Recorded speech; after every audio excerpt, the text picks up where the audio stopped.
It's Wednesday the 3rd of November 2021 and welcome to another Timeware Community Podcast. My name's Simon Birchall. We've got another special guest with us today, Nathan Beveridge. How's it going, Nathan? Yeah, I'm doing good. How about yourself? Not too bad at all. And somewhere at the back, in the dark recesses of Timeware is Mike Coop. How's it going, Mike? I'm good. Just warm today. The sun's shining on me. That's good. Today's podcast. Can barely see you.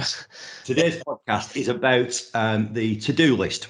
And I don't know if somebody could just quickly describe to the listeners what the to-do list does, Mike. If you got to give us a brief overview, please. A really brief overview. The to-do list it's like a customized, based off of the user. It shows you certain alerts or reminders on the to-do list, and it presents information up that you need to know as a user. That's it. Okay, so this is part of the proactive side of Timeware, isn't it? It gathers information, it brings the information to the user, displays it on the whereabouts is the to-do list? It's on its own section. As soon as you log into Timeware, it's a screen that actively refreshes. The screen you're presented with, and it's just there to just present any immediate information you need to action. And it's always in the background, isn't it? So every screen you go into, you go to personnel absence management. When you come out of it, the screen's in the background and it's updating itself. Refreshes every minute or so. Could somebody give me an idea of a couple of the features that are included in a to-do list? Yeah, one of the major ones is overtime authorization. So an employee does some overtime. The manager's presented on the to-do list with an instance of overtime that might need approval or actioning, and they'll click on it, the icon on the to-do list, and it'll take them through to the person to authorize. There's like a shortcut, isn't it? What's another? Have you got another example? Yeah, please? So all the modules, pretty much personnel. There's stuff like employment records that appear.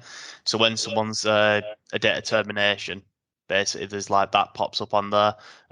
Birthdays you can have. Training records expiring, that sort of stuff. So it sounds like there's quite a lot of varied features here. What is set up as standard by the implementation team? So as standard, we'd go through the different modules, and then there's different options within there. So it's like personnel, different reminders on personnel. Okay. Absences is pretty generic, such as like absences awaiting decision. It's awaiting an approval process. Yeah. That ties in quite heavily with the ESS and ESS Go. Okay.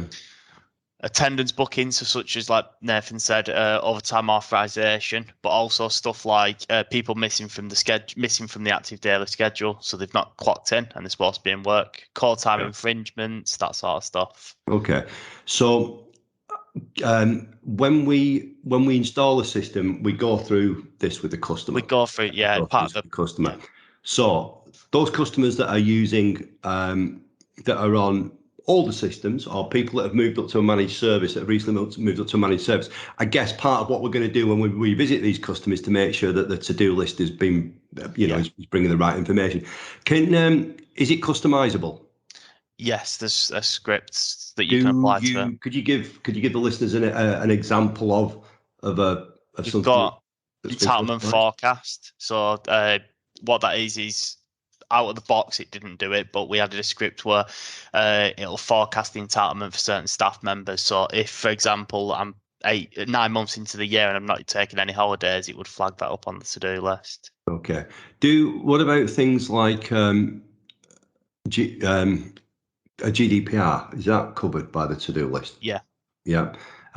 Would the to-do list be used to bring information? What I'm thinking of is some of the absence management features. So absence management form event, we talked about that a couple of weeks ago, and that brings information up to the right-hand side of the screen when you go into that option. But if you're not going into that option, I guess the to-do list is a great way of displaying information. It would be alerting you to the fact. Yeah, one big one that we actually do a lot on the customization of the to-do list is working time regulation.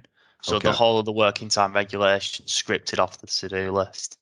Brilliant. So that's 11 hours between, for example, a shift that they've not worked X amount of consecutive days in a row, that sort of stuff. Right. Good. Okay. So keep this one short. That's a pretty good overview. What if anybody's interested in talking further about this, I guess it's support they should contact. Yeah. So Yeah, they would. if you email support@timeware.co.uk, or if you want to ring Charlotte and she can arrange for one of the technicians to speak to you, the number's +44 1706 658 222. Anybody got anything else to add? That's it. I don't think so. No? Okay, Nathan, thanks very much for joining us. Mike, thank you. We'll speak Cheers. again. See you Bye. soon. Bye-bye. Cheers. See you later.